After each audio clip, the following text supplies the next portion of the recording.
आज हम बात करने वाले हैं टाटा स्टील के बारे में। तो टाटा स्टील की बात करें तो क्वार्टर 4 की डेट हमारे सामने आ चुकी है। ये रिजल्ट किस डेट को आ रहा है, रिजल्ट कैसा आने की संभावना बन रही है, इस वीडियो के माध्यम से हम जानने की कोशिश करते हैं। वैसे देखा जाए तो टाटा स्टील बहुत ही मजबूत कंपनी है और इसका प्राइस भी बहुत नीचे है। इसके पीछे वजह है कि ग्लोबल रीजन यानी रसिया यूक्रेन का जब से युद्ध हुआ तब से इस सेक्टर को बहुत ज़्यादा प्रॉब्लम हुई। दूसरी तरफ देखें तो इम्प्रेशन की प्रॉब्लम, ऐसे में ग्लोबल प्रॉब्लम के रीजन से इस सेक्टर में डिमांड की बेनिफिट नहीं मिल पा रहा था और लगातार स्टील प्राइस बहुत ज़्यादा वोलेटाइल थी। लेकिन पिछले दिनों में इंफ्रा सेक्टर में ज़बरदस्त डिमांड आई है। बजट में इंफ्रा सेक्टर के लिए बहुत ज़्यादा अनाउंसमेंट किया गया और इंफ्रा सेक्टर के लिए आप देख सकते हो कि पिछले दिनों में एनडीटीवी नरेंद्र की तरफ से भी बहुत बड़ा बयान निकल कर आया। सरकार ने इंफ्रा सेक्टर के लिए बजट पेश किया है यानी राहत पैकेज किया है, उससे टाटा स्टील को भी काफ़ी फायदा होगा।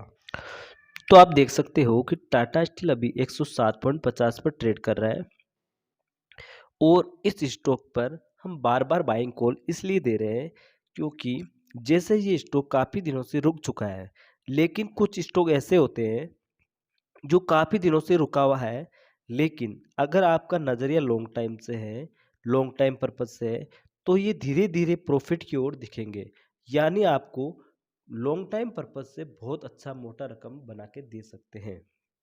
तो इसके बारे में हम देखते हैं कि आपको कोई भी ट्रेडिंग करने के लिए, पैसा कमाने के लिए, तो सबसे बड़ी बात होती है कि आपको पैसेंस रखना पड़ेगा। अगर आपको कोई भी स्टॉक मार्केट में अच्छा पैसा कमाना है तो आपको पैसेंस रखना बहुत ज़रूरी होता है। तो इसीलिए हम टाटा स्टील का बार बार वीडियो के माध्यम से बताने की कोशिश करते हैं। अब हम देखते हैं टाटा स्टील की क्या न्यूज़ निकल के आई है।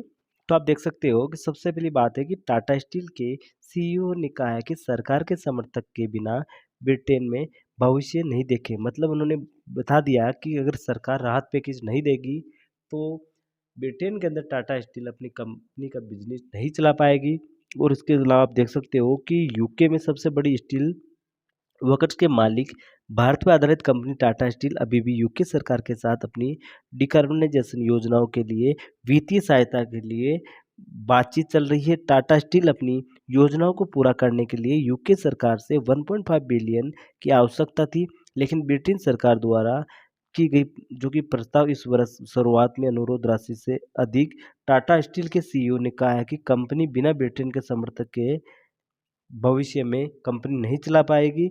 और इसके अलावा आप देख सकते हो कि जो कि कंपनी ने 8,000 लोगों को रोजगार दे रखा है और कंपनी की आवश्यकता है 1.5 बिलियन। तो यूके सरकार से उन्होंने मांग की है कि बिना सरकार के राहत पैकेज से कंपनी नहीं चल पाएगी। तो कंपनी को राहत पैकेज देना जरूरी हो जाएगा क्योंकि टाटा स्टील ने वहाँ पर बहुत लोगों को रोजगार दे रखा है। इसके अलावा आप देख सकते हो कि स्पीकिंग टू पीटीआई नरेंद्र, उन्होंने बताया कि पीटीआई से बात करते हुए नरेंद्र ने जोर देकर कहा कि टाटा स्टील सरकार के समर्थक के बिना यूके में अपना भविष्य नहीं देख सकती।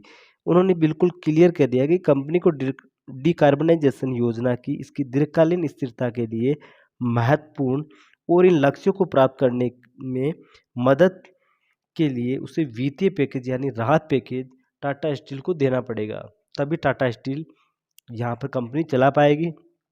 तो इससे साफ-साफ है कि यूके सरकार को राहत पैकेज देना पड़ेगा क्योंकि टाटा स्टील ने काफ़ी लोगों को रोज़गार भी दे रखा है और उसके साथ-साथ उनका जो ग्रीन स्टील का निर्माण भी कर रही है, इसलिए उसको यूके सरकार को राहत पैकेज भी देना पड़ेगा। तो टाटा स्टील के लिए ये भी बहुत बड़ा बेनिफिट होगा अगर राहत पैकेज मिलेगा तो।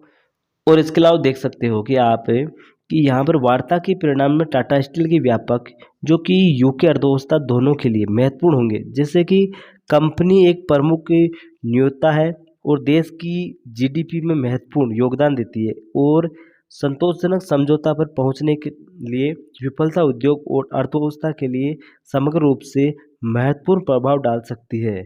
और इसके साथ साथ आप देख सकते हो कि टाटा स्टील का 2 मई को रिजल्ट आने वाला है। तो ये टाटा स्टील ने भी तारीख घोषित कर दी है और रिजल्ट पिछली बार थोड़ा ख़राब आया था टाटा स्टील का, लेकिन अब की बार टाटा स्टील का रिजल्ट अच्छे आने की उम्मीद है। तो रिजल्ट 2 फरवरी को टाटा स्टील का फाइनल होने वाला है। और आप देख सकते हो कि टाटा स्टील की रेवेन्यू की बात कर ले तो आप पिछले अगर रेवेन्यू की बात कर ले तो यहाँ पर देख सकते हो कि दिसंबर 21 के अंदर 60,783 का था, और मार्च 22 के अंदर जो कि 69,324 करोड़ का था, और जून जो कि 22 के अंदर 63,430 करोड़ का था, और सितंबर 22 का देख सकते हो कि आप 59 मतलब 59,878 करोड़ का था, और दिसंबर 22 के अंदर तो रेवेन्यू थोड़ा घटता हुआ दिखाई दिया, 57,084 करोड़ का हो गया। तो यहाँ पर हमें रेवेन्यू थोड़ा घटता हुआ दिखाई दिया है। और अगर हम प्रॉफिट की बात कर ले तो प्रॉफिट आप देख सकते हो कि प्रॉफिट मतलब दिसंबर के अंदर प्रॉफिट कम हुआ है। जैसे कि देखा जाए कि दिसंबर 21 के अंदर 9,573 करोड़ का प्रॉफिट था, और मार्च 22 के अंदर 9,756 करोड़ का प्रॉफिट था, और जून 22 के अंदर 7,765 करोड़ का प्रॉफिट था, और सितंबर 22 के अंदर 1514 करोड़ का था। यानी प्रॉफिट लगातार कम हो रहा है इसका। और यहाँ पर दिसंबर 22 के अंदर देखा जाए तो 2224 करोड़ का नेगेटिव प्रॉफिट था। यहाँ प्रॉफिट तो अच्छा हुआ, लेकिन नेट प्रॉफिट ऐसा नहीं हो पाया कि कंपनी के खर्चे बढ़ गए, और रसिया यूक्रेन का भी युद्ध हुआ, तो इस कारण कंपनी को इतना प्रोजेक्ट नहीं मिल पाया। इस कारण टाटा स्टील के प्रॉफिट में कमी आई, लेकिन अब की बार प्रॉफिट इनका अच्छा आने की उम्मीद है। तो आप देख सकते हो, लेकिन फिर भी टाटा स्टील की जिस प्रकार बिजनेस चल रहा है उसके हिसाब से इसका बिजनेस बहुत अच्छा है। लॉन्ग टाइम पर्पज से इस स्टॉक को आप खरीद सकते हो, लेकिन कोई भी आप स्टॉक खरीदने से पहले अपने फाइनेंशियल एडवाइजर से सलाह लेकर खरीदारी करें, क्योंकि ये वीडियो सिर्फ हम एजुकेशन पर्पज से बताते हैं। ओके दोस्तों, फिर मिलेंगे अगली वीडियो के साथ।